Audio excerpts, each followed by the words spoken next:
कुछ ऐसा रहेगा धनु राशि वालों के लिए साल 2025।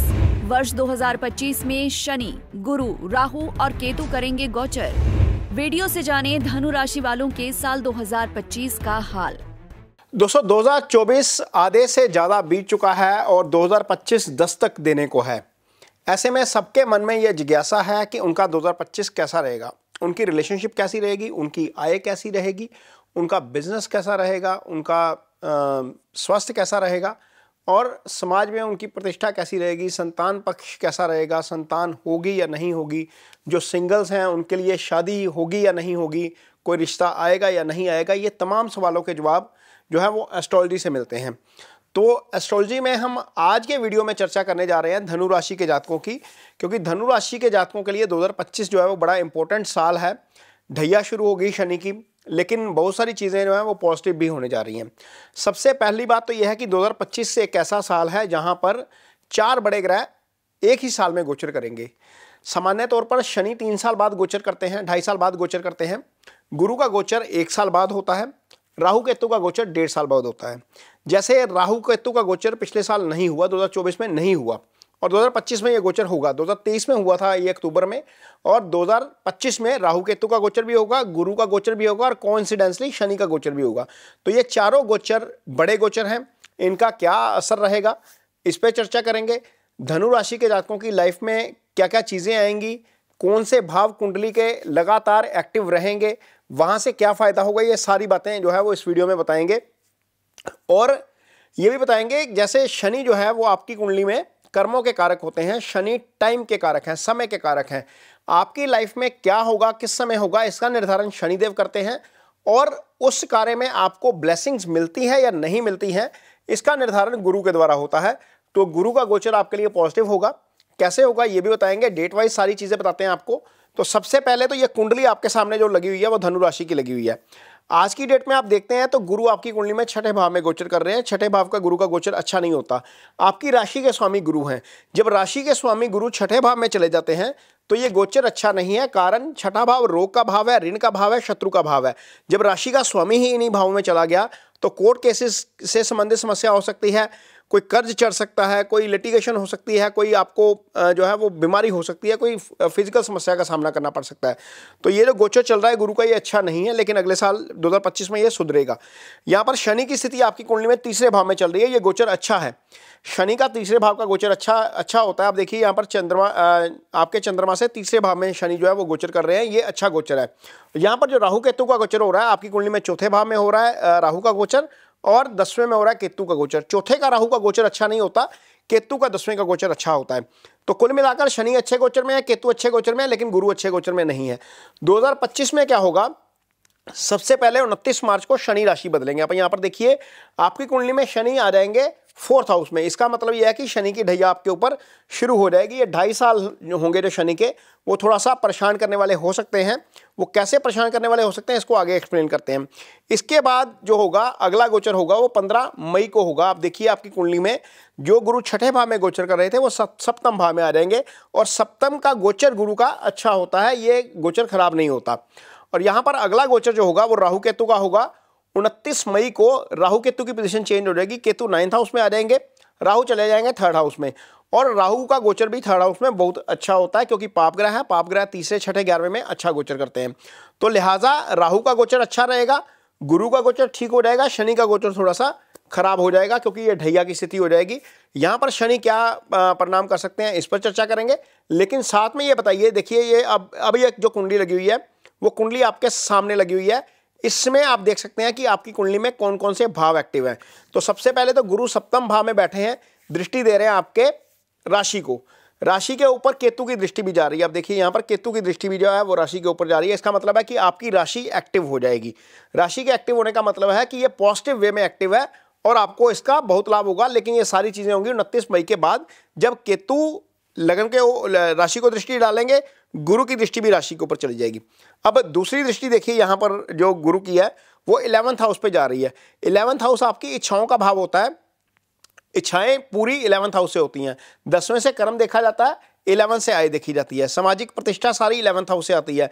प्रमोशन तरक्की सारी 11th हाउस से आती है। अब यहाँ पर देखिए गुरु की दृष्टि है, तीसरे भाव में जब राहु बैठे हुए हैं वो भी दृष्टि दे रहे हैं यहाँ पर, और ये भाव आपका एक्टिव हो गया, यानी कि 11th हाउस आपका एक्टिव है।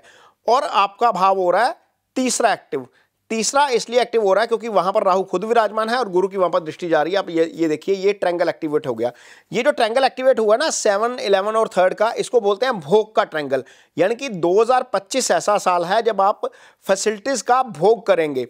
हालांकि शनि का भी रोल आगे बताते हैं कि क्या रोल होगा शनि का, लेकिन यहां पर आपको थोड़ा सा भोग वाली स्थिति जो है वो ज़्यादा रहेगी। आपको एंजॉय मिलेगा लाइफ में, आप यात्राएं करेंगे, आप बहुत सारी चीज़ें पार्टीज करेंगे, फन करेंगे, ये सारी चीज़ें आपकी लाइफ में होंगी। और क्योंकि सप्तम भी एक्टिव है, सप्तम एक्टिव इसलिए है क्योंकि गुरु वहाँ पर आ गए हैं और राहु की दृष्टि सप्तम के ऊपर पड़ रही है, इसलिए वो भी एक्टिव है। तो जिनकी शादी नहीं हुई है उनके लिए शादी का भी योग बनता है। तो सबसे पहले जो एक्टिव भाव है उनकी बात करते हैं। 11th हाउस आपकी तरक्की के रास्ते खोलेगा, आपकी आय में वृद्धि करेगा, आपको डेफिनेटली सामाजिक प्रतिष्ठा दिलवाएगा। यदि आपकी प्रमोशन पेंडिंग है तो वो प्रमोशन यहाँ पर गुरु की कृपा से होगी आपकी। अब यहाँ पर जब 7th एक्टिव है तो 7th क्या होता है, आपके पार्टनर का भाव होता है। यदि आपकी मैरिज हुई है तो पार्टनर के साथ तालमेल बेटर होगा, पार्टनर जो है वो हेल्दी लाइफ को एंजॉय करेंगे। यदि नहीं हुई है तो शादी का योग खुल जाता है यहाँ पर, क्योंकि गुरु का गोचर सप्तम भाव में है। सप्तम में गुरु ने जो है वो भाव एक्टिव कर दिया। गुरु ब्लेसिंग्स के कारक हैं। तो जो धनु राशि के सिंगल्स हैं उनके लिए शादी का रास्ता डेफिनेटली खुल जाएगा 15 मई के बाद, 2025 15 मई के बाद। तो यहाँ पर गुरु और राहु का जो स्थिति बनी है, एक पॉजिटिव और एक नेगेटिव प्लैनेट की, वो जो है वो पॉजिटिव काम करने का काम करेगा। डेफिनेटली यहाँ पर जिनकी शादी नहीं हुई है उनकी शादी हो सकती है। जो लोग बिजनेस पार्टनरशिप में बिजनेस करना चाहते हैं उनके लिए समय अच्छा हो जाएगा, क्योंकि ये जो सप्तम भाव होता है ये आपके लाइफ पार्टनर का भाव नहीं होता, यहाँ से बिजनेस पार्टनर का भी विचार किया जाता है। तो यहाँ पर ये स्थिति आपके लिए थोड़ी सी बेटर हो जाएगी। बिजनेस में पार्टनरशिप में यदि आप बिजनेस करना चाहते हैं तो वो पार्टनरशिप का बिजनेस आप 15 मई के बाद कर सकते हैं। ये भाव आपका एक्टिव रहेगा, यहां पर स्थिति आपके लिए थोड़ी सी बेटर हो जाएगी। राहु का गोचर आपके लिए बहुत अच्छा होने जा रहा है, क्योंकि राहु जो है वो तीसरे भाव में अच्छा फल करते हैं। जिस भाव में बैठते हैं उस भाव से संबंधित फल करते हैं। जिस राशि में बैठते हैं उस राशि का जो लॉर्ड है, यानी कि जो उस राशि का जो स्वामी है, उस राशि के स्वामी दोनों राशियों के वो फल करते हैं। यानी कि जो धनु राशि है उसके लिए शनि बनते हैं दूसरे और तीसरे भाव के स्वामी।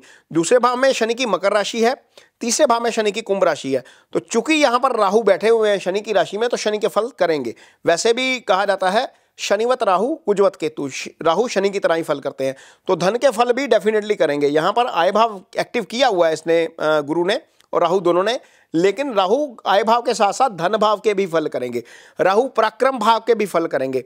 राहु आपके भाई के साथ आपका तालमेल बेटर बनाने का भी काम करेंगे। तो डेफिनेटली यहाँ पर धनु राशि के जातकों को बहुत सारी चीज़ें जो है राहु और गुरु के उससे ब्लेसिंग से आपको बहुत सारी अच्छी चीज़ें देखने को मिलेंगी। लेकिन कुछ चीज़ें यहाँ पर थोड़ी सी परेशान करने वाली भी हैं, उनके ऊपर भी थोड़ा सा ध्यान रखना पड़ेगा। शनि जब आएंगे चौथे भाव में, तो चौथा भाव आपकी मदर का भाव होता है। चौथा भाव मन सुख स्थान होता है। चौथे भाव से मन का विचार किया जाता है। तो यहाँ पर जब शनि का जब गोचर होता है तो शनि की दशम दृष्टि आपके चंद्रमा के ऊपर आ जाती है। तो ऐसी स्थिति में क्या होता है, आपका मन थोड़ा सा आलसी हो जाता है, आपकी रूटीन थोड़ी सी डिस्टर्ब हो जाती है। तो वहाँ पर ध्यान क्या रखना है, अपने आप के ऊपर आलस को हावी नहीं होने देना। तो आलस से नहीं करेंगे तो चीज़ें ठीक रहेंगी। हालांकि शनि अपना प्रभाव दिखाएंगे, डिपेंड करता है आपकी कुंडली में क्या स्थिति है शनि की। लेकिन 4th हाउस में शनि का आना मदर की हेल्थ को लेकर दिक्कत कर सकता है। यदि कोई एसेट क्रिएशन की तरफ जा रहे हैं, मकान खरीद रहे हैं, प्रॉपर्टी खरीदने जा रहे हैं, गाड़ी खरीदने जा रहे हैं, कोई भी नई एसेट बना रहे हैं, वहाँ पर डिले हो सकता है चीज़ें। यहाँ पर यह बात आपको बैक ऑफ द माइंड ध्यान रख के चलनी है कि कोई भी एसेट बनाएंगे तो वहाँ पर आपको थोड़ी सी दिक्कत होती हुई नज़र आ सकती है। थोड़ा सा इस चीज़ से भी सावधान रहना है कि किसी की गारंटी मत लीजिए, किसी को पैसा मत उधार दीजिए। पैसा उधार देंगे तो फंस जाएगा, क्योंकि शनि की दृष्टि छठे भाव पर है। गुरु वहाँ से हट गए हैं, लेकिन शनि की दृष्टि आपके छठे भाव के ऊपर आ गई है। छठा रोग ऋण शत्रु का भाव होता है। पैसा गारंटी किसी की मत लीजिएगा, ये चीज़ें थोड़ी सी परेशान करने वाली हो सकती हैं। शनि की दृष्टि दशम के ऊपर जाएगी। दशम आपके कर्म का भाव होता है।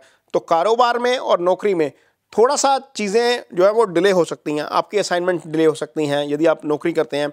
आपका कारोबार जो आप करते हैं वहाँ पर थोड़ा सा हो सकता है कि आपको चीज़ें पेमेंट वगैरह में डिले हो जाए, या एग्जीक्यूशन में थोड़ा सा डिले हो जाए, प्रोजेक्ट आप कर रहे हैं, आपने डेडलाइन रखी है 2 महीने की, हो सकता है वो डेडलाइन एक्सटेंड करके 2.5 महीने चले जाए।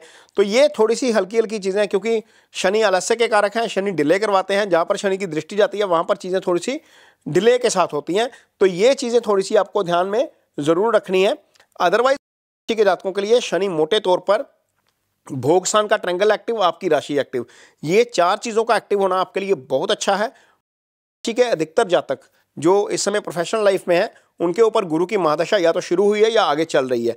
तो गुरु की महादशा यानी कि आपके राशि की ही महादशा है, तो राशि की महादशा जो है वो अच्छी जाए, इसके लिए आप गुरु के डेफिनेटली कुछ ना कुछ उपाय जरूर करिए। यदि आपका गुरु राहु केतु एक्सिस में है, कुंडली में 6ठे भाव में है, लगन कुंडली में, अष्टम में है, 12वें में है, तब आपको डेफिनेटली जो है अस्त स्थिति में है या वक्री है, तो आपको गुरु की रेमेडीज जरूर करनी चाहिए। तो गुरु की सबसे अच्छी रेमेडी क्या है? गुरु फलदार पेड़ों के कारक हैं और फल का एक पेड़ जरूर लगाइए। आपके गुरु की पोजीशन लगातार स्ट्रॉन्ग होती जाएगी जैसे जैसे वो पेड़ बढ़ता जाएगा। ये सबसे अच्छी रेमेडी है। गुरु ज्ञान के कारक हैं।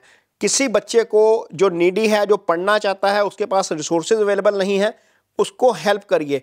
वो हेल्प आप 10 रुपए की पेंसिल के रूप में भी कर सकते हैं, स्टेशनरी के रूप में भी कर सकते हैं, उसकी फीस स्पॉन्सर करने के रूप में भी कर सकते हैं, और उसको खुद अपना आधा घंटा या 1 घंटा समय देकर पढ़ाकर वो भी कर सकते हैं। और ये काम ये ज़रूरी नहीं है कि आपने बाहर करना है, आप अपने बच्चे को पढ़ाने में यदि हेल्प करते हैं तो भी वो गुरु की रेमेडी हो जाएगी। वैसे तो नीडी बच्चे को ही करें तो ज़्यादा अच्छा है, क्योंकि आप घर में तो सारे कर लेते हैं, लेकिन यदि आप किसी नीडी का हेल्प करेंगे तो वो ज़्यादा बेटर रहेगा।